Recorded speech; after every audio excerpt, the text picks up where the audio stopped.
Well, thank you all very, very much. It is wonderful to be with you today. Stan, thank you for those incredibly kind and generous words, and thank you also for your reference to Vice President Biden and his family in this incredibly difficult time. Beau Biden was one of the finest people I've had the privilege to know, and his loss, first and foremost for his family, but also for the country, is a great one. So I deeply appreciate your recognition. I'd also like to recognize David Harris, an exemplary leader, a global citizen, a good friend who is celebrating 25 years at the helm of the AJC.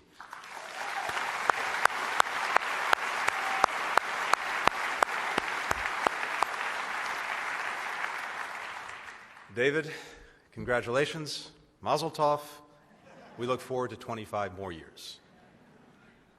And shalom as well to our Israeli audience at the Herzliya Conference and our distinguished guests here in Washington, including Daniel Mitov, the Foreign Minister of Bulgaria. It's great to be with you today as well.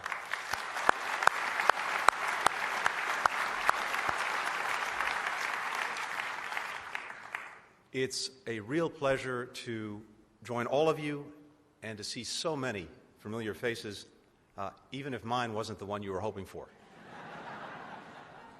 Secretary Kerry very much wanted to be here today. As I think many of you know, he has great admiration for the work that you do to advocate for the security of Israel, the well-being of the Jewish people, and the human dignity of all. He may be off his feet for a short while, but he is very much in the lead of all of our efforts across the board. In fact, I have to tell you, probably the smartest thing we did at the State Department was to sign up for the AT&T Family Plan, because the Secretary has been burning up the phone lines night and day. No time zone is safe. But we're all looking forward to having him back in the office very, very soon. We're also very fortunate to have an extraordinary team at the State Department directing our efforts every day to combat anti-Semitism, promote international religious freedom, and advance peace and security in the Middle East. Ira Foreman and David Saperstein, who are both here this morning, as well as Frank Lowenstein, Larry Silverman, and Wendy Sherman. They are exemplary public servants of the highest caliber. But their work, our work, would not be possible without yours. Scholars and students, community members, global leaders who are building relationships across religious, ethnic, and national lines, from Sofia to Tokyo, Sao Paulo to New Delhi. You've been called the State Department of the Jewish people, a title so apt I may start giving out some assignments today. Yours is a community whose beliefs, as Dr. Martin Luther King described it, have, quote, boldly been expressed and resolutely supported by deeds and by action. For over a century, AJC has raised its voice in defense of those who cannot, fighting oppression with unflinching advocacy and intolerance with unwavering commitment. You were present in San Francisco at the birth of the United Nations, where you advocated for the inclusion of strong human rights safeguards in the UN Charter and championed the creation of the UN High Commission for Human Rights. You dedicated years of diplomacy, research, and dialogue to help shape Nostra Aetate, a historic declaration passed by the Second Vatican Council 50 years ago that heralded a new era in Catholic-Jewish relations and stood up against hatred and persecution at any time by anyone. And you have been an indispensable partner to President Obama and to his predecessors in America's ironclad commitment to Israel's future as a secure, democratic, prosperous Jewish state. I quote, "It would be a moral failing on the part of the U.S. government and the American people. It would be a moral failing on my part if we did not stand up firmly, steadfastly, not just on behalf of Israel's right to exist, but its right to thrive and to prosper," end quote. That was President Obama last month at the Adas Israel congregation here in Washington. For more than 65 years,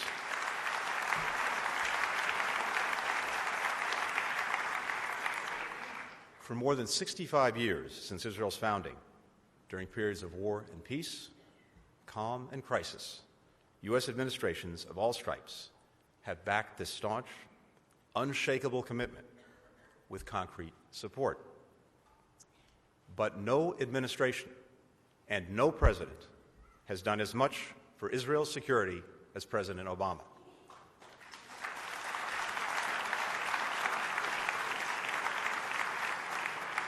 Don't just take my word for it. Listen to another voice who called this administration's support for Israel's security, and I quote, unprecedented. And that is the voice of Israel's Prime Minister, Benjamin Netanyahu. This is true in terms of our strategic and operational coordination. Simply put, it has never been stronger. Our nation's armed forces have conducted more joint military exercises with Israel than ever before, including the largest exercises in our history. This work has strengthened our military capabilities and the security of both our countries. At every level of our relationship, we're engaging in more comprehensive and meaningful consultations than ever before, from our political leaders to our intelligence officers to our defense officials. That unprecedented support is true in terms of our vigilance to protect Israel's legitimacy on the world stage and fight for its full and equal participation in UN institutions. We help secure Israel's permanent membership in the Western European and Others Group, as well as its membership in the like-minded Human Rights Caucus, from which it had long been excluded in New York. Last year, the United States opposed 18 resolutions in the UN General Assembly that were biased against Israel. On 5 occasions last year, the U.S. cast the only no vote against unfair anti-Israel measures in the UN's Human Rights Council. We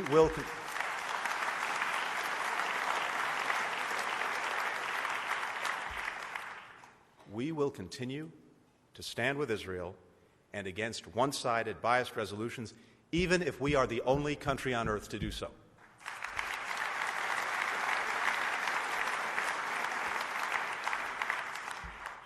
And finally, our unprecedented support for Israel's security can be seen in our direct assistance to Israel's defense. Last year, as you know, despite difficult budgetary times, the United States provided Israel with more security assistance than ever before, $3.1 billion.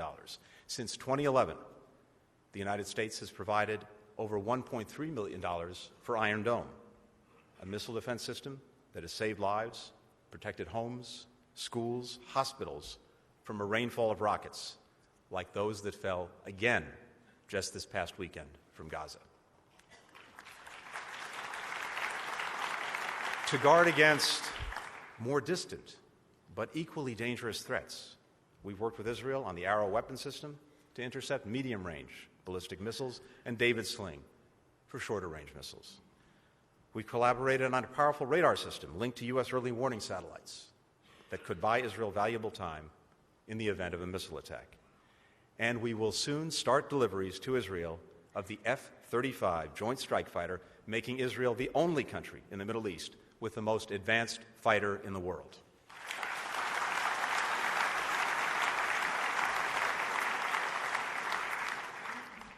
This administration has also stood firmly with Israel in its quest for peace with its neighbors, a prerequisite for long-term regional stability and the preservation of true and secure democracy in the Jewish homeland. As President Obama has repeatedly emphasized, the United States will never stop working to realize the goal of 2 states living side by side in peace and security, because this is the best way to guarantee Israel's future as a democratic Jewish state.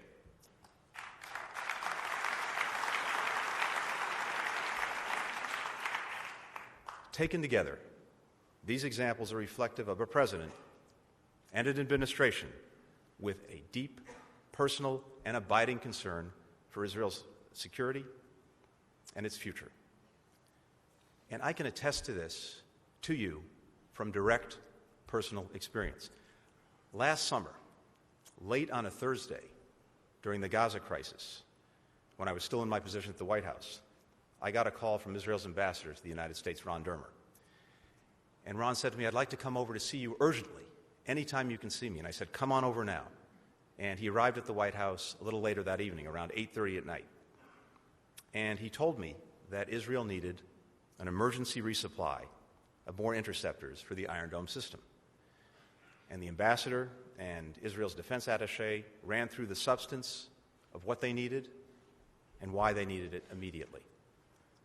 The very next day, Friday morning, I went to the Oval Office and briefed President Obama. He responded with 3 words: get it done. And by Tuesday,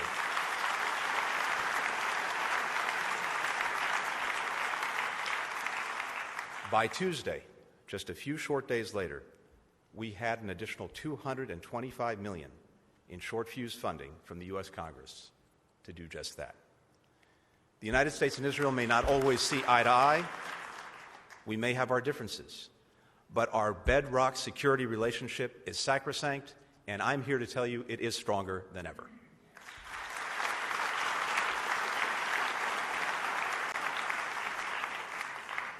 And I can tell you another thing this morning. It's at the very top of our minds as we sit at the negotiating table with Iran.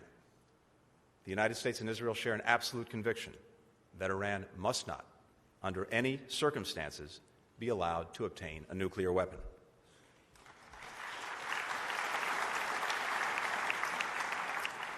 When it comes to that core strategic goal, there is not an inch of daylight between the United States and Israel.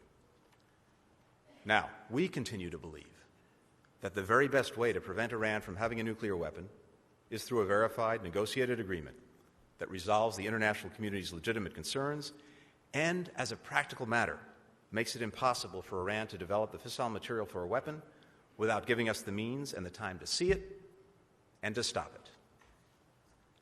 The June 30th deadline is fast approaching, and we do not yet have a comprehensive agreement, and there remains a chance that we won't get one. If we don't get what we need on a few key issues, we won't get there.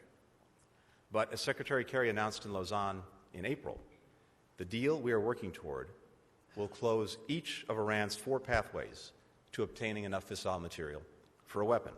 The uranium pathways at Natanz and Fordow, the plutonium pathway through Iran's heavy water reactor at Arak, and a potential covert pathway.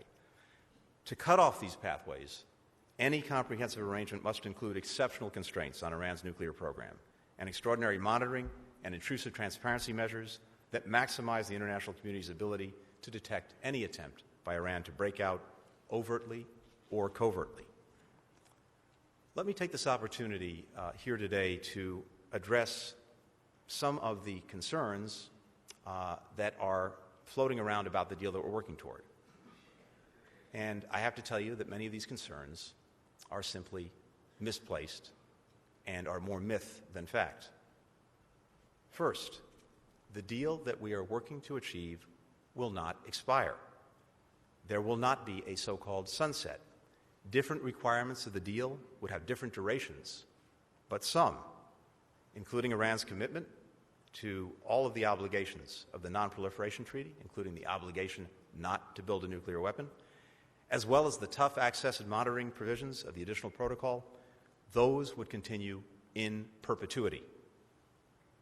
By contrast, in the absence of an agreement, Iran's obligations under the interim arrangement that we reached, the so-called Joint Plan of Action, those would sunset immediately.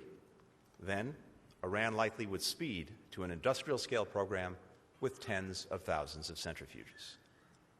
Second, this deal would provide such extensive levels of transparency that if Iran fails to comply with the international community's obligations, we'll know about it. And we will know it virtually right away, giving us plenty of time to respond diplomatically or, if necessary, by other means. Most of the sanctions would be suspended, not ended, for a long period of time, with the provisions to snap back automatically if Iran reneges on its commitments.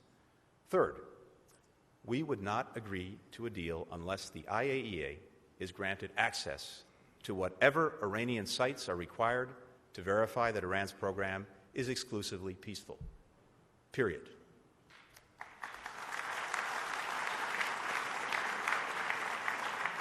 Fourth, there is simply no better option to prevent Iran from obtaining the material for a nuclear weapon than a comprehensive agreement that meets the parameters that we set and announced in Lausanne.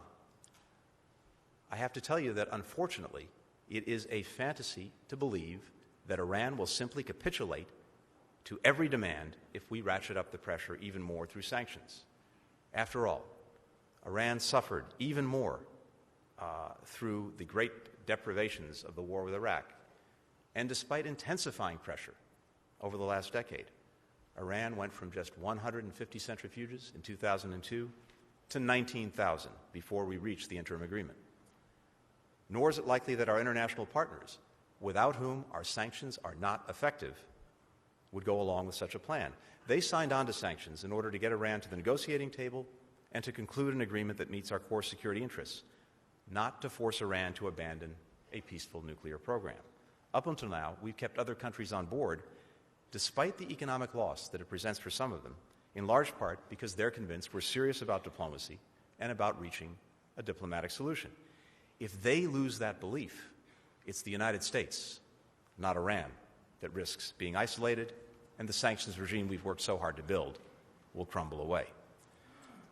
And to those who would prefer that we simply take military action now against Iran without going the last diplomatic mile, you need to consider that such a response would first destroy the international sanctions coalition, and second, only set Iran's nuclear program back by a few years at best, at which point Iran would likely bury a new program deep underground and speed toward an actual nuclear weapon.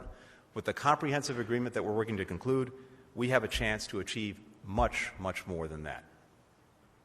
All of that said, the United States continues to believe, as we have from day one, that no deal is preferable to a bad deal. We've had plenty of opportunities throughout this negotiating process to take a bad deal. We did not, and we will not.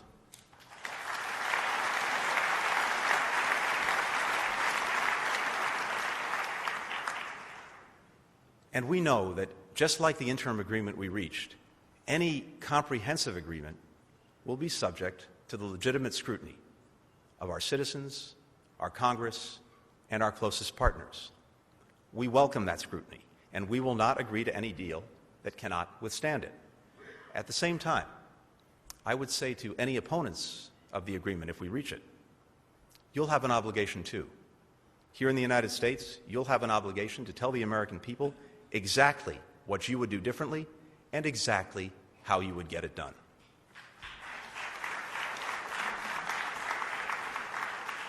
Many of you will recall how, after we signed the interim joint plan of action that enabled us to begin these comprehensive negotiations, there were those who told us we'd made a tragic mistake, that Iran wouldn't comply, and the sanctions regime that we'd painstakingly built over so many years would crumble, that we had jeopardized the safety and security of our nation and our partners. But President Obama and Secretary Kerry maintained that the United States, our partners, including Israel, and the entire world would become safer the day after the joint plan of action was implemented. That is exactly what happened. A year and a half ago, Iran's nuclear program was rushing full speed ahead toward larger stockpiles, greater uranium enrichment capacity, and the production of weapons-grade plutonium, and even shorter breakout timelines. Today, Iran has lived up to its commitments under that joint plan of action. It's halted progress on its nuclear program. It's rolled it back in some key respects for the first time in a decade. How do we know that? Because today, as a result of the interim agreement, the international inspectors, the IAEA, have daily access to Iran's enrichment facilities and a far deeper understanding of Iran's nuclear program.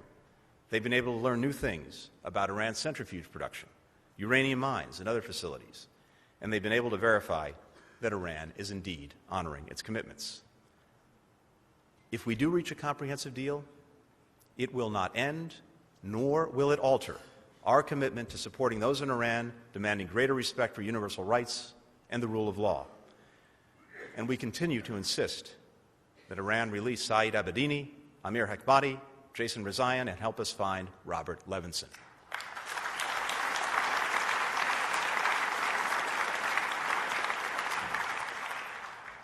And reaching a comprehensive deal will not alter our commitment to fighting Iran's efforts to spread instability and support terrorism. This will not change with or without a deal. But Iran with a nuclear weapon, without a nuclear weapon, will be far less emboldened to take destabilizing actions in the region. It will reduce the pressure for a regional nuclear arms race and strengthen the international nonproliferation regime. In short, it is a critical step to greater global security for the United States, for Israel, and for all of our partners in the region. Finally, I'd like to address this morning another grave concern, and that is the deeply disturbing rise in anti-Semitism in parts of our world that have already seen how this tragic story ends. In the last few years, as all of you know so well, there have been horrific attacks on Jews from Brussels to Paris, Toulouse to Copenhagen. In some countries, we're seeing a rise in government officials and media personalities spinning abhorrent, dangerous anti-Semitic conspiracy theories about Jewish individuals, about Israel, about the United States. And in a few places, we see the rise of extreme right-wing parties, from Jobbik in Hungary to Golden Dawn in Greece, openly embracing Nazi-like hatred of Jews. This is happening today, just 70 years after the Holocaust, just 70 years after we pledged never again, while survivors of the Shoah are still with us to bear witness. With organizations like AJC at the forefront, communities are mobilizing in response.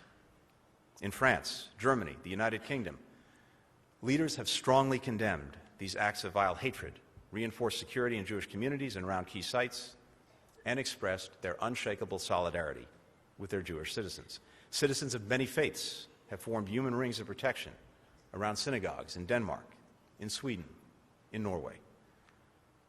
But more, much more, must be done to make this fight a global priority. Last month, the AJC released a very thought-provoking call to action on anti-Semitism that raises important recommendations that all of us can benefit from. These include developing new curricula for civic education, undertaking thorough studies of the security of Jewish communities, and blocking social media sites that incite hatred and violence. But all of you know so very well that anti-Semitism is not just a Jewish issue. It's not a Jewish issue, period. It cannot be addressed by Jewish organizations alone.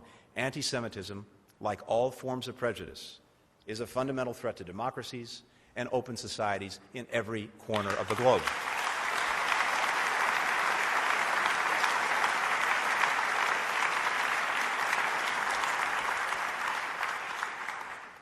It's simple. We cannot and we will not tolerate it. That's why the United States is devoting more and more resources to this fight. Our embassies, our consulates are increasingly involved in supporting Jewish communities under pressure and under threat.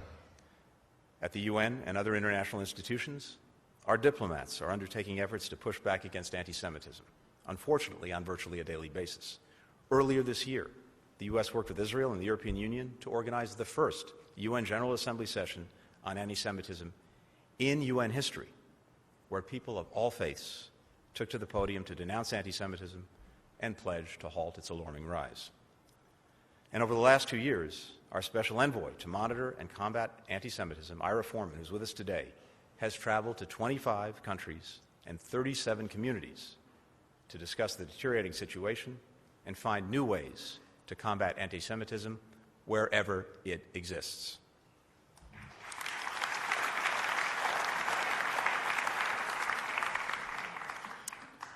Ladies and gentlemen, for over 100 years, AJC has led the campaign against intolerance, against injustice, against a false choice between security and peace for the State of Israel.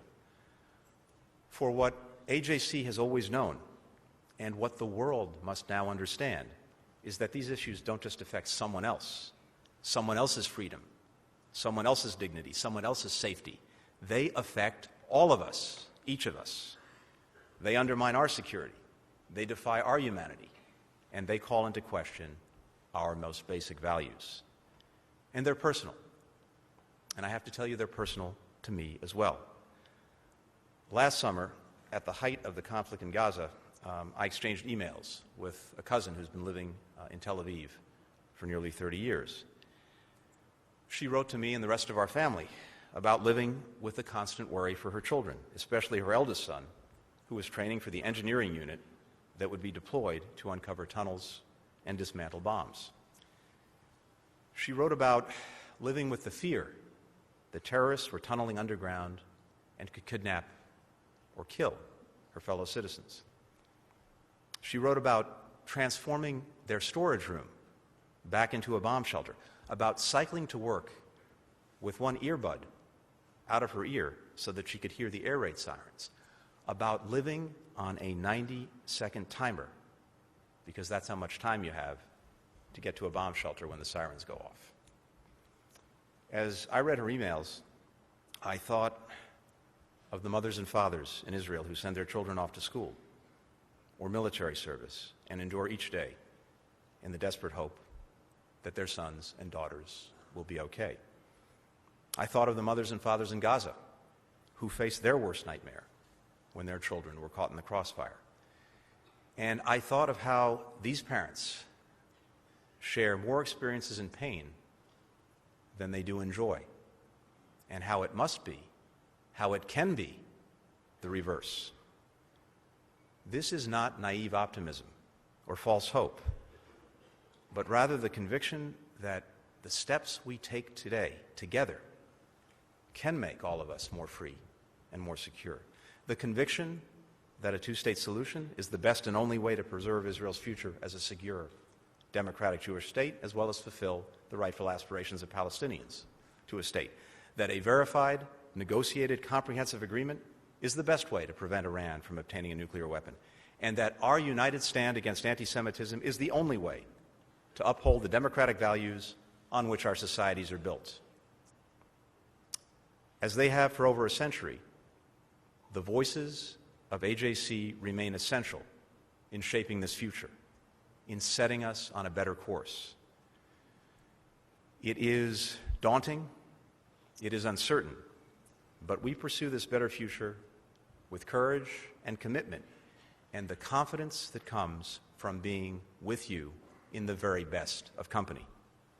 May your voices, your bold expressions and resolute actions, may they always carry far and wide, so that together we may usher in a world that is just a little bit more just, more free, and more secure for everyone. Thank you very, very much. Thank you.